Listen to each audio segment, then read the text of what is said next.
Bon matin les entrepreneurs, j'ai décidé de sortir de ma zone de confort aujourd'hui et de me présenter par vidéo, mais de répondre également à une question que j'ai posée dans différents groupes d'entrepreneurs en début de semaine. Donc mon nom est Roxane Bertrand, je suis assistante zen pour entrepreneurs débordés. Ma mission est de défaire le mythe que entrepreneuriat égale stress.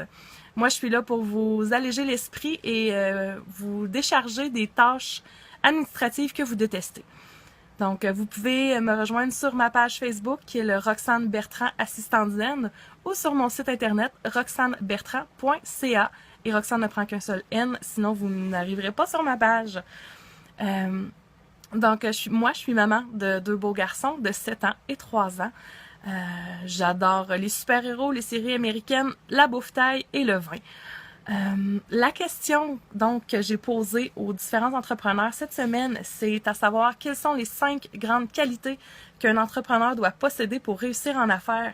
J'ai adoré vos réponses, j'ai adoré vous lire aussi parce que ça se ressemble beaucoup. Je vous donne les 4 principales qui sont sorties, ensuite je vous donne celle que moi je crois qui est très très importante. Donc les 4 qualités qui sont ressorties des réponses sont la persévérance, la passion, la folie et la créativité. C'est vrai, et je suis tout à fait d'accord avec les réponses que j'ai eues. J'aimerais ajouter la 5e qui est une qualité selon moi qui est ma plus grande qualité, mais je dis pas ça parce que c'est la mienne, mais parce que selon moi c'est très important pour un entrepreneur de savoir surmonter les obstacles. Donc la qualité, c'est la résilience. Le dictionnaire Larousse définit la résilience comme étant l'aptitude d'une personne à se construire et à vivre de manière satisfaisante en dépit de circonstances traumatisantes. Dans le fond, c'est de savoir rebondir suite à un échec, un refus, un obstacle qu'on rencontre. C'est de ne pas se laisser abattre par ces trois choses-là qu'on rencontre fréquemment dans la vie d'un entrepreneur, mais aussi dans notre vie personnelle. Je pense que c'est une qualité qui est très très importante, mais aussi qui est nécessaire parce que si on se laisse abattre par le moindre refus ou la moindre objection qu'on peut rencontrer, on n'ira pas loin, puis notre vie d'entrepreneur risque de s'arrêter rapidement. Je dis que c'est ma plus grande qualité parce qu'au début du vidéo, je vous ai dit que j'étais maman de 2 garçons, mais en fait, j'ai eu 3 enfants. J'ai donné naissance en octobre dernier à une petite fille qui est née avec des malformations cardiaques, mais suite à des opérations et au travail incroyable du personnel de Sainte-Justine à Montréal, elle est malheureusement décédée. Son cœur était pas assez fort.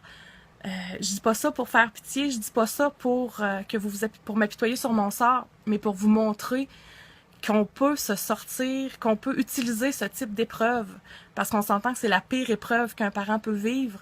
La perte d'un enfant, c'est assez traumatisant, on s'entend. Que ce soit une fausse couche ou un enfant qui décède en bas âge, ou peu importe l'âge de l'enfant, c'est traumatisant. Donc, je vais arrêter de... je risque d'avoir besoin de Kleenex si je m'étends sur le sujet. Mais c'est à ce moment-là que j'ai réalisé que oui, ma famille... c'est ma priorité dans ma vie et que j'en avais assez de me lever le matin, d'aller porter mes gars à la garderie et d'aller travailler pour une autre personne, d'aider cette personne-là à réaliser ses rêves, mais d'avoir pratiquement rien en retour sauf du stress et un horaire contraignant. J'ai décidé de me lancer en affaires pour la flexibilité que ça apporte, pour la facilité de la conciliation travail-famille, parce que ma famille, c'est ma priorité, je l'ai dit, et ça restera toujours ma priorité. Je ne regrette aucunement le choix que j'ai fait. Mais ça faisait longtemps que je voulais me lancer en affaires, que je n'avais pas osé le faire parce que j'avais peur. J'ai laissé ma peur m'arrêter, mais suite à ce qui s'est passé l'hiver dernier, j'ai dit c'est assez. Là, c'est assez. C'est le moment, je pense que c'est le coup de pied derrière que j'attendais pour me lancer. Donc, j'ai fait les démarches, je me suis lancée en affaires. J'ai quand même un très bon bagage en administration, en tant qu'adjointe, en tant qu'assistante, en tant que coordonnatrice. J'ai un très bon bagage. J'ai tout ce qu'il faut pour me lancer. J'avais tout ce qu'il fallait pour me lancer, seulement. J'avais laissé la peur y aller, mais la vie, c'est maintenant. La vie, c'est aujourd'hui. Il faut savoir utiliser le négatif.